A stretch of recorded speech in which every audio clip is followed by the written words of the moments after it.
Boa noite, irmãos, a paz de Jesus a todos. Prazer a gente estar aqui mais essa quinta-feira para a gente cultuar o Senhor juntos. E para o nosso culto de hoje, peço para que você abra a sua Bíblia no livro de João. João capítulo 6 é o texto que nós vamos ler hoje, que a gente vai pensar hoje. João capítulo 6 é o texto que a gente vai juntos aqui ler, pensar, e meu desejo é que Deus abençoe a sua vida, a sua casa, através dessa mensagem de hoje. João capítulo 6, do versículo 22 em diante, é um texto bem conhecido, de tamanha relevância para a gente hoje, né? Então vamos lá? João capítulo 6, versículo 22 em diante. O texto ele diz assim. Nós vamos ler até o versículo 35. No dia seguinte, a multidão que tinha ficado do outro lado do mar percebeu que apenas um barco estivera ali e que Jesus não havia entrado nele com os seus discípulos, mas que eles tinham partido sozinhos. Então, alguns barcos de Tiberíades aproximaram-se do lugar onde o povo tinha comido o pão, após o Senhor ter dado graças. Quando a multidão percebeu que nem Jesus nem os discípulos estavam ali, entrou nos barcos e foi para Cafarnaum em busca de Jesus. Quando o encontraram do outro lado do mar, perguntaram-lhe: Mestre, quando chegaste aqui? Jesus respondeu: A verdade é que vocês estão me procurando não porque viram os sinais miraculosos, mas porque comeram os pães e ficaram satisfeitos. Não trabalhem pela comida que se estraga, mas pela comida que permanece para a vida eterna, a qual o Filho do Homem lhes dará. Deus, o Pai, nele colocou o seu selo de aprovação. Então lhe perguntaram: o que precisamos para realizar as obras que Deus requer? Jesus respondeu: a obra de Deus é esta, crer naquele que ele enviou. Então lhe perguntaram: que sinal miraculoso mostrarás para que o vejamos e creiamos em ti? Que farás? Os nossos antepassados comeram o maná do deserto, como está escrito. Ele lhes deu a comer pão do céu. Declarou-lhes Jesus: digo-lhes a verdade, não foi Moisés quem lhes deu o pão do céu, mas é meu Pai quem lhes dá o verdadeiro pão do céu. Pois o pão de Deus é aquele que desceu do céu e dá vida ao mundo. Disseram eles: Senhor, dá-nos sempre desse pão. Então Jesus declarou: eu sou o pão da vida. Aquele que vem a mim nunca terá fome. Aquele que crê em mim nunca terá sede. Deus, nós te louvamos pela tua palavra. Somos gratos a Deus. Queremos que a tua palavra é vida para nós, ó Senhor. Então, no nome de Jesus, nós pedimos para que o Senhor ministre em nossos corações, em nossas vidas, ó Pai. Tua palavra pode causar transformações em nós, ó Pai, causando transformações em nossa mente, o nosso comportamento é alterado. Precisamos da tua palavra, ó Senhor. Padecemos da tua palavra, a tua palavra é alimento para nós. A tua palavra, ela produz vida em nós, ó Deus. Oramos para que o teu Espírito, ó Senhor, fale conosco nessa noite, ó Pai. Oramos assim, no nome de Jesus, amém e amém.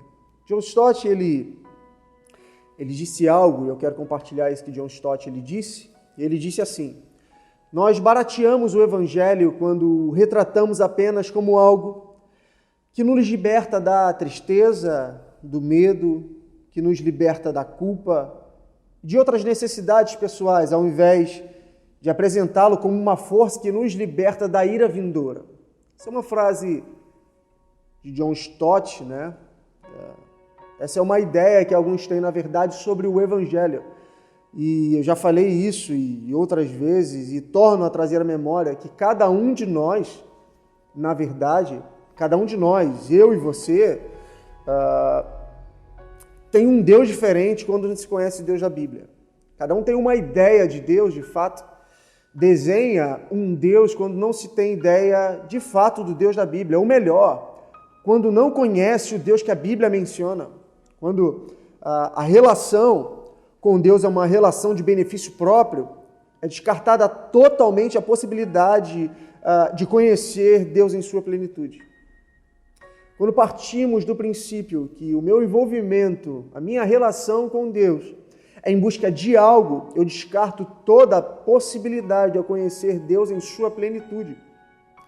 Mateus capítulo 14 fala de um texto formidável para nós também, trazendo à memória sobre como nós vemos o Deus, como nós vemos o Cristo, o que conhecemos dele, o que conhecemos nós falamos, nós praticamos.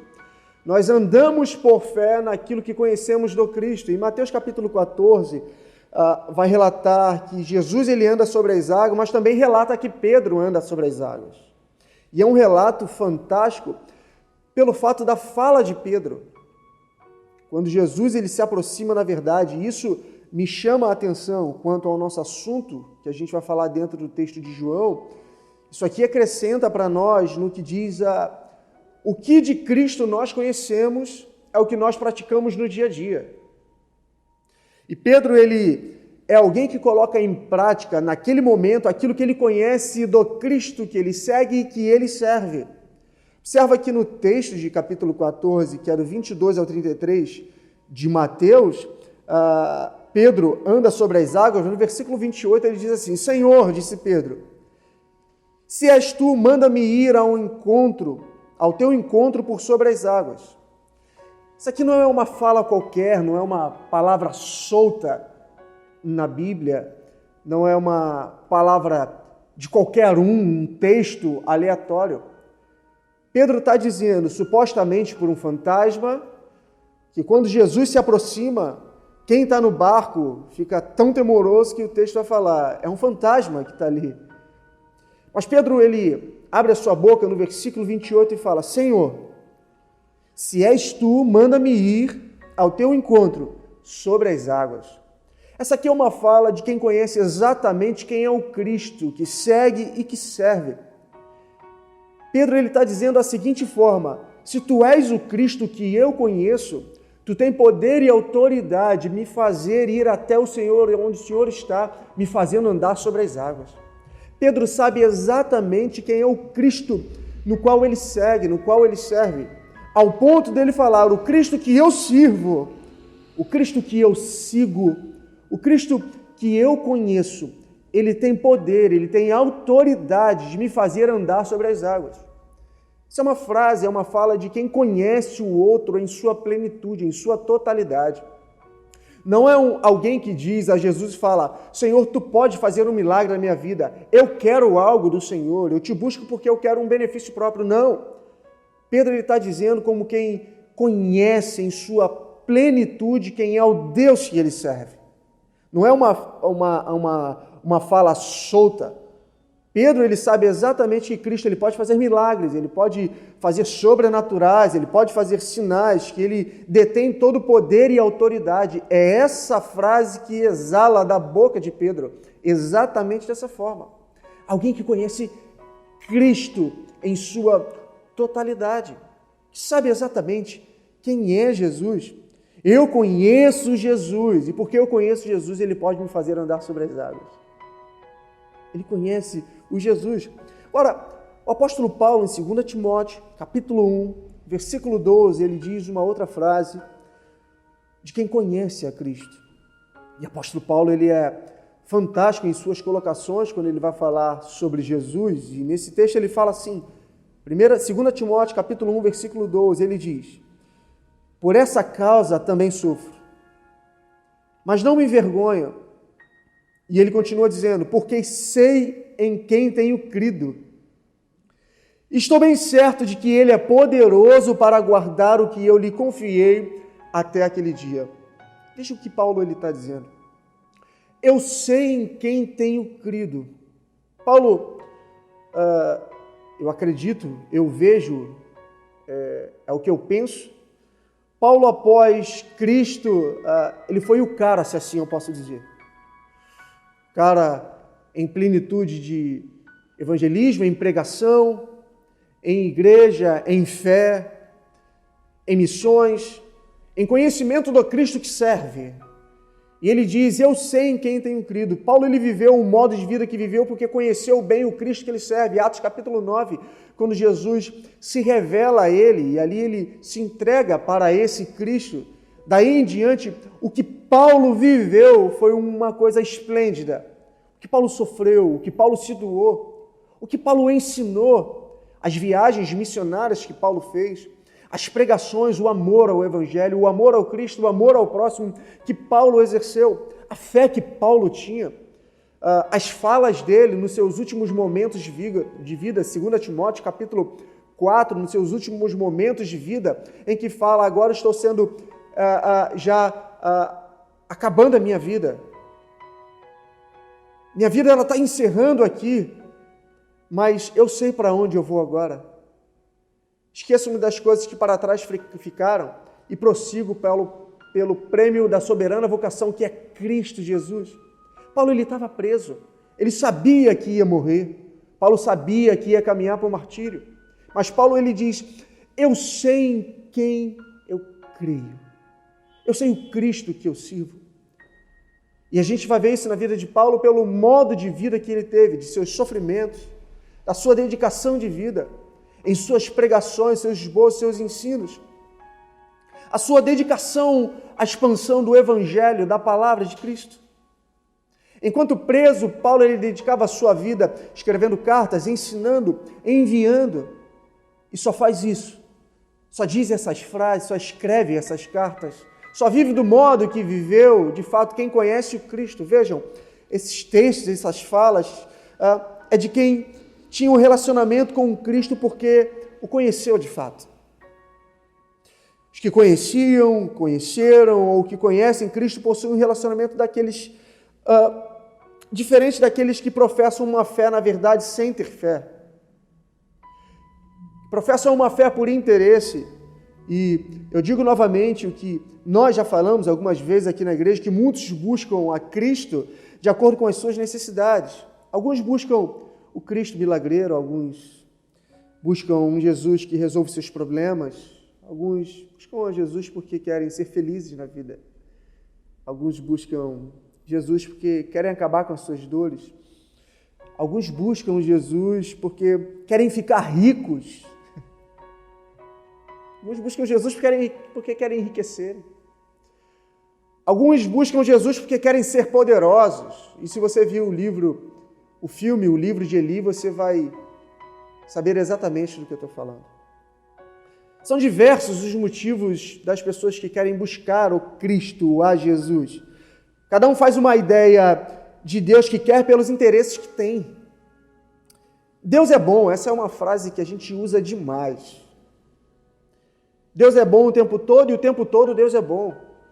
Essa é uma frase que nós costumamos dizer, e principalmente aqui na Igreja Palavra Viva, nós falamos de fato isso com frequência, porque nós cremos no Cristo que nós pregamos, ensinamos e vivemos. Frase essa que faz parte de alguns, dizem em atos de bondade da parte de Deus. Quando as conquistas chegam, quando o mal não lhes sobrevém, quando não chega na sua casa nenhum mal, quando as coisas boas o cercam, quando tudo vai bem, a gente fala, Deus é bom, e Deus é bom demais.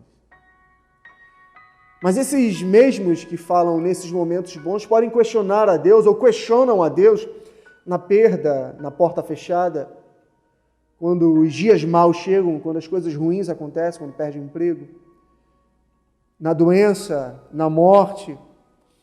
E aí o questionamento pode acontecer, mas Deus não é tão bom assim. Enquanto eu escrevia, lembrei de algo que o pastor Neil Barreto ele disse certa vez, que ele estava chegando no Rio. E ele estava chegando já no Rio de avião e sabendo que ele teria que ir direto para o cemitério fazer o sepultamento do filho de um casal. Ele estava chegando no Rio, no aeroporto, enquanto ele ia direto para o cemitério fazer o sepultamento de um filho de um casal. Um outro casal de sua igreja liga numa extrema felicidade. Pastor, olha, nós estamos te ligando porque queremos compartilhar o nascimento do nosso filho. Nosso filho está nascendo nesse momento. Enquanto uma família está sepultando o seu filho, uma outra família está tendo a alegria do nascimento do seu filho. Daí a gente pode pensar, Deus é bom no nascimento, mas Deus é ruim na morte? Não. Deus é bom o tempo todo, e o tempo todo Deus ele é bom. Somos nós que questionamos de fato a bondade de Deus pelos interesses que nós temos num Deus que fantasiamos.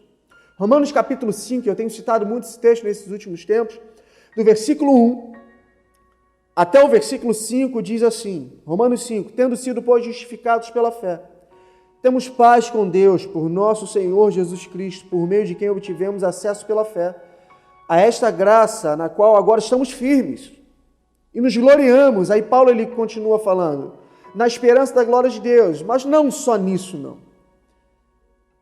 Mas também nos gloriamos nas tribulações. Paulo está dizendo aos cristãos em Roma, porque sabemos que a tribulação, ela produz perseverança. E a perseverança, por sua vez, ela produz um caráter aprovado. E o caráter aprovado vai produzir em nós esperança. E aí ele termina dizendo, até o versículo 5, que a esperança ela não nos decepciona, porque Deus derramou o seu amor em nossos corações por meio do Espírito Santo que Ele nos concedeu. O tema que eu quero propor para a gente pensar dentro do texto é: Jesus não é padeiro, Jesus é o pão. Jesus não é padeiro, irmãos. Jesus, Ele é o pão. E como é bom o pão, né, irmãos? Fala a verdade. Como é bom comer pão, né? E o gosto para comer pão, ele é variado, na verdade, né? Uns gostam de comer um pão mais moreninho, outros gostam de comer um pão mais branquinho. Uns gostam de comer um pão bem quentinho, só na manteiga, com um cafezinho bem fresquinho. Olha, isso é bom demais, irmãos. Aí você come 1, come 2, come 3, come 4 pães. A promoção do pão passa a ser só sua. Um pão com manteiga parece que não enche. Você come 1, come 2, um cafezinho bem fresquinho. É muito bom, né, irmãos? Outros preferem comer um pão com queijo, é bom demais. Fazer um ovo frito, olha, é bom demais. Então, o gosto de comer pão ele é variado, demais. Mas independente de como você prefere, ou eu prefiro, como a gente prefere, se tem uma coisa que não pode acontecer, é que o padeiro ele não pode atrasar o pão. Se o padeiro atrasar o pão, a gente tem problema. Geralmente nas padarias tem o horário certo do pão ele ser forneado e ser liberado. Pela manhã já tem o horário certo, e o trabalhador já sabe que se ele passar na padaria, o pão vai estar lá. Ele sabe, por comprar todo dia o pão na padaria, ele sabe o horário que vai sair aquela fornada quentinha do pão. E não pode, de maneira alguma, o padeiro atrapalhar esse horário. O pão ele não pode atrasar. Nós sabemos do horário do pão da manhã, nós sabemos do horário do pão à tarde. É às 3 horas, é às 4 horas, é às 5 horas, e a gente já bota a água para ferver, vai na padaria comprar o pão, para a água já estar fervidinha, o café pronto quando a gente chegar. Sabemos disso e vamos à hora certa que o pão está saindo quentinho. Essa é uma perspectiva também de alguns cristãos sobre Cristo. E nós já falamos algumas vezes sobre como enxergamos a Cristo, e falamos isso já na nossa introdução. O texto de hoje, João relata uma das maiores revelações sobre a identidade do Jesus, do Cristo, onde ele se revela como o pão da vida. Jesus tinha acabado de fazer a multiplicação dos pães e peixes. Jesus ele vai embora. A multidão, então, não vendo mais Jesus, eles foram para Cafarnaum ao encontro dele, um encontro do outro lado do mar. E aqui eu quero compartilhar 3 questões rápidas sobre esse texto. Eu quero pensar sobre essa introdução, sobre esse texto, do Cristo que nós conhecemos, ou do Cristo que nós achamos que conhecemos, do Deus que servimos, ou do Deus que nós fantasiamos em nossa mente. Sobretudo, do tema que eu quero falar, Jesus ele não é padeiro, Jesus ele é o pão. E é sobre isso que eu quero falar, e o primeiro ponto que eu quero abordar para nós aqui, para a gente pensar, para você, para a sua casa, para a sua família, para a nossa edificação, é que Jesus sabe quem nós somos. Mais ainda, Jesus sabe o que buscamos. Nós enganamos pessoas, nós camuflamos pessoas. O que pensamos, o que sentimos, o que falamos, nós enganamos amigos, nós enganamos pastores, os nossos líderes, os nossos patrões, alguém da nossa casa, escondemos situações. Mas para Deus não. Assim Jesus, ele no versículo 26, ele trata as pessoas que se achegam até ele exatamente dessa forma. O texto ele diz assim no versículo 26 de João, que nós lemos: a verdade é que vocês estão me procurando não porque viram sinais miraculosos, mas porque comeram do pão e ficaram satisfeitos. Com Jesus não há ladainha, com Jesus não há meio termo. Jesus sabe exatamente quem eu sou. Jesus sabe exatamente quem você é. O que pensamos, o que fazemos, o que agimos e, sobretudo, o que queremos. Porque você pode enganar a mim, eu posso enganar você com as minhas palavras, mas Jesus conhece o nosso coração. Ele sabe quem nós somos em personalidade e caráter e sabe a intenção do nosso coração. A Bíblia vai falar que Ele conhece o que nós vamos falar antes de nós pensarmos. Ele sabe exatamente tudo de nós, tudo de você, tudo de mim. Nós enganamos pessoas, mas não enganamos a Deus. Nós podemos esconder algo de alguém, mas não escondemos de Deus. Observem comigo como essa palavra de Jesus fala exatamente o que tratamos em nossa introdução. Sobre o Cristo que conhecemos, sobre o Cristo que seguimos, ou sobre o Cristo que seguimos e servimos todos os dias. As pessoas têm variedade e interesse em buscar a Cristo. Essas aqui em questão, elas estavam buscando a Cristo por causa do pão, da multiplicação de pães. Elas não buscaram a Cristo como o mesmo disse: vocês não vieram a mim porque vocês viram os sinais miraculosos, não. Vocês vieram a mim porque vocês estão com fome novamente. Vocês vieram a mim porque vocês querem comer de novo o que foi feito algum tempo atrás. Vocês me seguem porque vocês viram a multiplicação dos pães e peixes e vocês têm fome. E é por isso que vocês vieram a mim de novo. O povo corre, o povo grita por Jesus, porque estão com fome. Mas fome que é de Cristo? Não. Fome do que Cristo pode dar a eles. Fome de quê? De suas palavras? Não. Fome das coisas que Jesus poderia dar a eles. Você vê em paralelo, então, que a fala de Pedro que nós citamos mostra exatamente alguém que conhecia o Cristo. Se tu és o Cristo, tu pode me fazer andar sobre as águas. Eu conheço esse Jesus. É o que Pedro está gritando, diferente dessa multidão que vai a Jesus, falando, eu quero ver os sinais miraculosos. Não. Vocês querem os pães que eu multipliquei a vocês. Nesse texto, a multidão não estava interessada no Cristo. Ela não queria conhecer mais do Cristo, mas ela queria o que Cristo podia dar. E deixa eu falar algo para você. Quando o nosso foco são as coisas de Cristo, nunca vamos conseguir chegar no Cristo, ainda que Ele esteja do nosso lado. Quando o foco são as coisas que Cristo pode nos dar de acordo com a nossa necessidade, nós nunca vamos conseguir nos chegar a Cristo, ainda que Ele esteja do nosso lado. Nunca. Jesus sabia quem era cada um ali e seus interesses, assim com você e comigo. Ele sabe as nossas orações, se são verdades ou não. Ele sabe os nossos pensamentos, Ele sabe os nossos sentimentos. Ele sabe até as das nossas lágrimas, se são de verdades ou não. Ele sabe bem o que somos, o que buscamos, o que queremos e as intenções do qual nós fazemos isso. Não conseguimos enganar a Ele. Esse é um primeiro ponto para a gente observar aqui. Que Cristo sabe exatamente quem nós somos e o que nós buscamos, do nosso interesse, irmãos.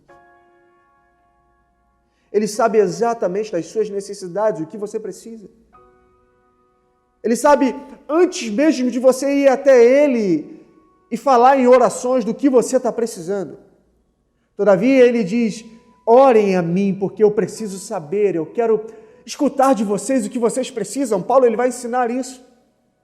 Deus, Ele quer se relacionar conosco através das nossas orações, ainda que Ele já saiba o que nós precisamos. É um Deus que o Evangelho de Mateus, no Sermão da Montanha, vai mostrar para nós um Pai que quer se relacionar conosco, não como uma divindade, mas como um Pai que se relaciona com seu Filho. E um Pai que se relaciona com seu Filho sabe das necessidades do Filho. Sabe o que o Filho precisa, mas que em tantas vezes ele só quer escutar do seu filho: Pai, eu estou aqui. É exatamente isso. Ele sabe do que precisamos, mas Ele quer escutar de nós. E o segundo ponto, dentro desse texto que eu quero falar, é: creiam no Cristo, não nas coisas do Cristo. E é exatamente o que Jesus está falando no texto. Uma das maiores frustrações, irmãos, de parte dos que se dizem ateus, de parte dos que abandonaram a sua fé e jogaram as suas desculpas no próprio Deus, é a não resposta de Deus para as suas buscas. Uma das maiores frustrações de parte dos que se dizem ateus e daqueles que abandonaram a fé é a transferência de culpa, uma vez que eles buscaram a Deus e não foram respondidos por Deus. Parte desses que supostamente abandonaram a fé ou que se dizem ateus é porque não tiveram a resposta das suas petições resolvidas, dos seus problemas resolvidos, não escutaram a voz de Deus enquanto oravam. E aí, se você viu o filme Deus Não Está Morto, pelo menos o primeiro filme, você vai ver exatamente aquele professor. E que no final do filme a gente vai saber exatamente porque ele estava discutindo com aquele aluno. Em que no momento de angústia ou de uma maior necessidade da sua vida pessoal, ele clama a Deus, ele ora a Deus, e aquilo que ele ora e clama a Deus, Deus não responde. Deus não atende, Deus fica mudo, Deus não faz milagres. Deus não dá exatamente aquilo que ele queria segundo a sua vontade, segundo a sua perspectiva de vida ou o seu propósito pessoal. Deus não atende a ele.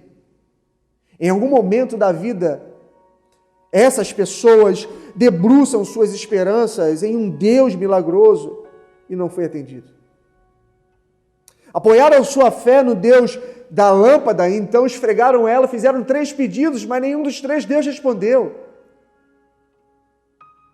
Apoiaram toda a sua fé nos milagres que Deus poderia resolver e fazer, mas Deus ele não fez. Segundo o seu propósito e a sua vontade, Deus ele não realizou. Tampouco Deus respondeu com a sua voz.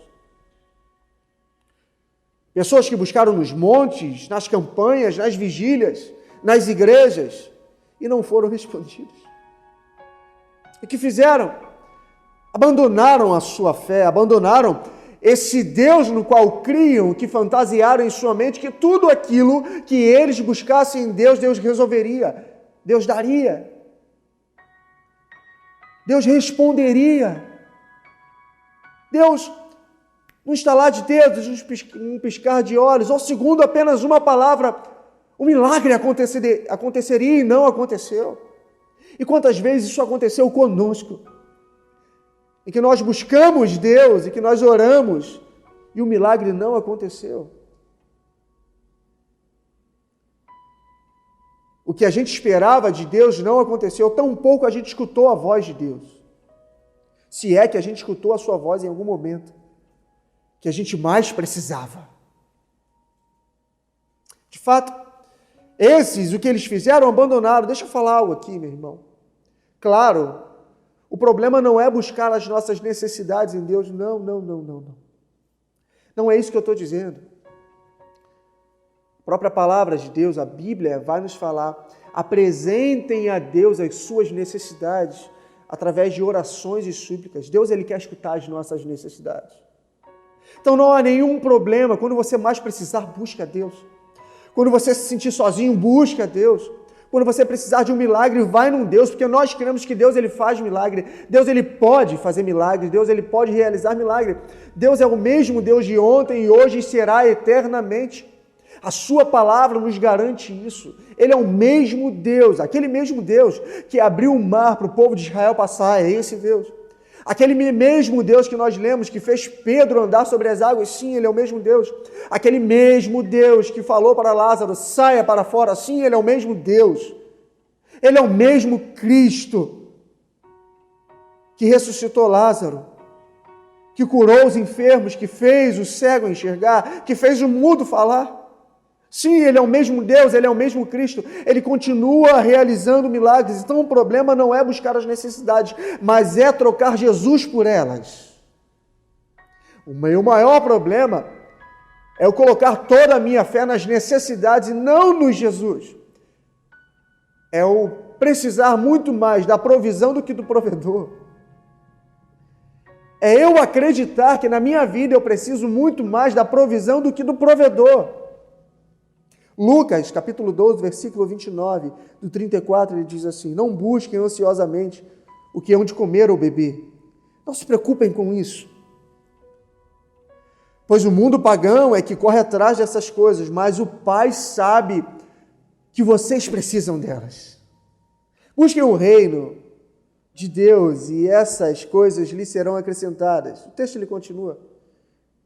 Não tenham medo, pequeno rebanho, Lucas ele vai escrever. Pois foi do agrado do Pai dar-lhes o reino. Vendam o que têm e deem esmolas. Façam para vocês bolsas que não gastem com o tempo. Um tesouro nos céus que não se acabe, onde ladrão algum chega perto e nenhuma traça constrói. Pois onde estiver o seu tesouro, ali também estará o seu coração. Grave o que eu vou te falar. Enquanto Deus quer nos dar o seu reino, alguns estão buscando aquilo que é passageiro. Deus ele quer te dar o reino dele. Deus ele se revela a nós falando o reino ele é chegado. Lucas vai escrever essa passagem que Jesus ele vai dizer para nós exatamente dessa forma. Deus ele nos dá o reino e nós estamos buscando aquilo que é passageiro. Não coloque o coração naquilo que um dia vai acabar, porque Deus ele quer nos dar, é o reino dele, aquilo que é eterno, aquilo que não acaba, aquilo que não passa, aquilo que sacia o que a nossa alma mais precisa, aquilo que nos dá exatamente o que a nossa vida mais precisa, o seu reino, a sua eternidade. As demais coisas que são passageiras, você escreve bem isso, porque não sou eu que estou falando, é a palavra de Deus. Elas vão ser acrescentadas sobre nós, sabe por quê? Porque Deus sabe que nós precisamos dela. Exatamente disso. O que fazer então? Versículo 29 de João, capítulo 6, dentro do texto principal nosso hoje, versículo 29, Jesus respondeu: a obra de Deus é esta, creia naquele que ele enviou. Creiam, disse Jesus. Crer é exatamente olhar o que ainda não se vê, querer é acreditar ou depositar confiança no Cristo que venceu. Crer é como o salmista no Salmo 40, do versículo 1 até o versículo 4, ele vai dizer: coloquei toda a minha esperança no Senhor. Ele se inclinou para mim e ouviu o meu grito de socorro. Ele me tirou de um poço de destruição, de um atoleiro de lama. Pôs os meus pés sobre uma rocha e firmou-me em um lugar seguro. Pôs um novo cântico em minha boca, um hino de louvor ao nosso Deus. Muitos verão isso e temerão e confiarão no Senhor. Como é feliz o homem que põe no Senhor a sua confiança e não vai atrás dos orgulhosos, do que se afastam para seguir deuses falsos. Apenas creia, seja na dor. Apenas creia, seja na perda, creia na escassez, no sofrimento, nas lágrimas. Creia nos piores momentos que a gente vai passar aqui. Creia no dia do sepultamento. Porque o João também vai relatar que Jesus ele é a ressurreição e a vida. Creia quando a porta se fechar, porque a palavra de Deus fala que Ele é quem fecha a porta e Ele é quem abre a porta. Creia quando as coisas ficarem estreitas, porque o Cristo ele detém todo o poder e autoridade sobre todas as coisas. Creia quando estiver passando na tempestade, porque quando a tempestade estiver acontecendo, Jesus vai estar andando sobre as águas e apenas uma palavra ele pode dizer que cessem os ventos, que cessem as ondas. Apenas creia é o que Jesus está falando. Apenas creia também nos dias de alegria, de bonança, das coisas boas. Agora não importa o tempo, não importa a ocasião, o motivo. Apenas creia nele. Creia aí agora que Cristo está no controle da situação da sua casa. Creia que nesse momento de pandemia não é um acaso. Não pense isso. Creia que Deus ele está no governo de todas as coisas, no controle de todas as coisas. Deus ainda está sentado no trono. Apenas creia nisso. Continue crendo nisso. Ainda que seu momento de agora seja de lágrimas, creia, Deus está colhendo as suas lágrimas. Ele é o Deus que colhe as nossas lágrimas e elas não são em vão. Creia nisso. Ele é o Deus que cuida de nós e sabe do que precisamos. Creia exatamente no Cristo que deu a promessa sobre nós. Creia nisso. Esse é o segundo ponto. Agora, como terceiro e último ponto, eu quero falar com você hoje. E a gente vai caminhar para o final. Essa não é uma mensagem tão longa, não. Mas o último ponto para nós pensarmos hoje é exatamente sobre o nosso tema. Jesus não é padeiro, ele é pão.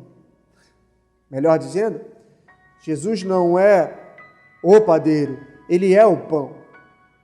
Quando a gente entra numa padaria para comprar o nosso pão, a gente não costuma chamar o padeiro para fazer isso, né? Na verdade, a gente nem sabe quem é o padeiro.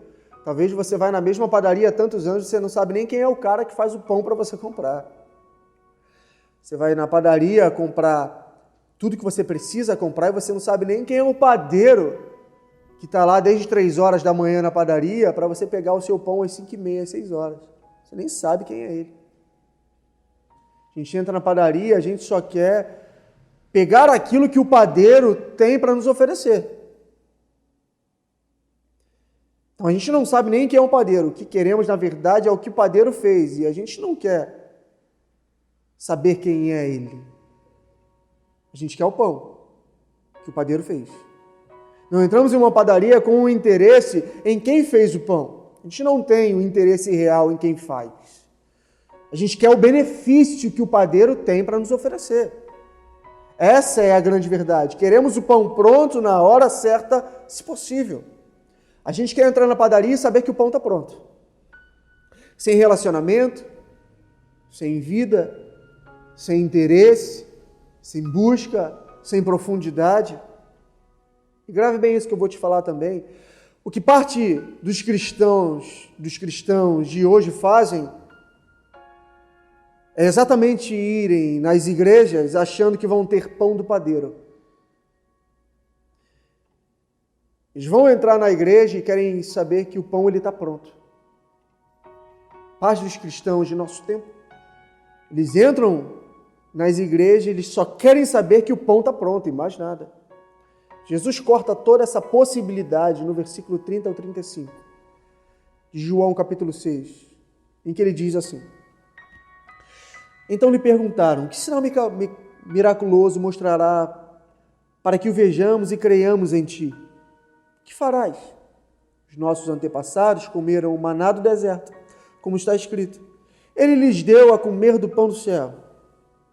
Então Jesus ele declara, ele diz assim: digo-lhes a verdade, não foi Moisés que lhes deu o pão do céu, mas é meu Pai quem lhes dá o verdadeiro pão do céu. Pois o pão de Deus é aquele que desceu do céu e dá a vida ao mundo. Disseram eles: Senhor, dá-nos sempre desse pão. Jesus ele declarou: eu sou o pão da vida. Aquele que vem a mim nunca terá fome, aquele que crê em mim nunca terá sede. Então notem que o que eles ainda estão buscando é um motivo para crer. Jesus corta dizendo: quem foi que disse que foi Moisés que deu pão a vocês? Foi meu Pai que vos deu o verdadeiro pão, o pão que desceu do céu e dá a vida ao mundo. Eu sou o pão da vida. Aquele que vem a mim nunca terá fome, aquele que crê em mim nunca terá sede. Deixa eu falar outra coisa para você. Jesus não é padeiro para a gente ir buscar o pão que mata a nossa fome temporária e vamos embora sem relacionamento, sem busca, sem profundidade. Jesus não é prateleira de padaria, onde pegamos os pães e vamos embora achando que nosso dinheiro pode pagar a nossa entrada na padaria. Jesus não é prateleira de padaria, onde a gente entra, entrega o nosso dinheiro e a gente pega o pão que a gente quiser, da maneira que a gente quer, na hora que a gente quer e do jeito que a gente quer. Não é dessa forma. Pastor Alexandre, ele disse algo interessante, e eu lembrei de quando estava escrevendo isso aqui, que o Evangelho não é um supermercado onde nós pegamos o que queremos, entramos com nossos carrinhos e fomos nas prateleiras e pegamos exatamente o que a gente quer. Muito menos a igreja é esse supermercado. Não, irmãos. Jesus não é prateleira de padaria. Jesus não é o padeiro. Jesus é o pão, e é o pão que dá a vida. Ele é o pão de Deus, Ele é o pão que sacia a fome de vez, Ele é o pão que desceu do céu, Ele é o pão da vida. Jesus é o pão, Ele não é prateleira para nós, não, Ele é o pão, Ele não é prateleira onde a gente deposita o nosso dinheiro, a gente entra pelas portas com o dinheiro na mão e deposita e a gente pega o que a gente quer, a gente pede o que a gente quer, a gente espera um retorno dEle, não, Ele é o pão da vida e Ele fala, creiam em mim, eu sou o pão que veio do céu, eu sou o pão enviado pelo Deus que estava no céu, eu sou o pão que dá vida ao mundo. Esse é o Cristo que se apresenta em João capítulo 6. Não é uma prateleira de padaria, não é uma prateleira de supermercado, tampouco um evangelho que a gente escolhe o que a gente quer. Não, esse não é o Jesus que a Bíblia está mencionando para nós. Ele está falando que Ele é o pão que sacia a fome da nossa alma. Não é o pão que a multidão estava procurando de alguns dias atrás, que saciou somente a sua fome momentânea, não. Ele está falando, eu tenho um pão que vai saciar a sua fome eterna de fato. Eu sou esse pão, eu não sou um pão que vai saciar a sua fome do hoje, eu não sou o pão que vai saciar a sua fome do agora, não, eu sou o pão que vai saciar a fome, o rombo, o buraco que tem na sua alma. Eu sou esse pão que eu estou oferecendo para você hoje, eu sou o pão que de fato você precisa para a sua vida inteira, não para o hoje. É o que Jesus está dizendo àquela multidão. É o que Jesus está dizendo para os que entram pela igreja achando que Jesus é o Jesus da prateleira. É o Jesus do supermercado, não. Ele é o pão da vida que eu e você precisamos para hoje, não, para a eternidade. O buraco que nós temos na nossa alma, o rombo que nós temos no nosso peito, é o Jesus que sacia a nossa alma, é o pão que desceu do céu, é o Filho de Deus que veio sobre nós. Então não busque um padeiro que veio saciar a sua fome e depois você vai ter fome novamente. Não busque algo temporário para a sua vida. Não busque algo para hoje. Busque Jesus. Busque o pão da vida. Não busque na prateleira. Não. Ele vai saciar a sua fome. Ele vai saciar a sua alma. Ele vai saciar a sua sede. Jesus não é padeiro, concluindo. Ele é o pão da vida. Como você estava buscando Ele? Como você se relacionava com Ele até então? Como tem sido a sua busca diária a Ele? Tem sido para matar sua fome somente do dia de hoje? Matar a fome daquele dia somente? E aí no outro dia você vai ter aquele mesmo buraco no seu peito, com fome novamente? Jesus sabe quem é você. Jesus pede para você crer. Jesus sabe o que você precisa. No texto, Jesus só pede, creiam somente. Ele deseja que você creia nele, meu irmão. Ele é o pão que desceu do céu para saciar a fome eterna que a nossa alma tem do Deus vivo que está entre nós. Não busque um Jesus prateleira ou um padeiro. Não. Busque o pão da vida. Ele sabe quem somos nós e o que nós buscamos. Ele pede para que a gente creia. E Ele não é um Jesus da prateleira. Ele é o pão da vida. Que Deus abençoe sua vida hoje. Nós vamos louvar ainda e daqui a pouco eu quero orar com você, eu quero orar junto com você através dessa mensagem que Deus Ele nos deu nessa noite. Vamos louvar.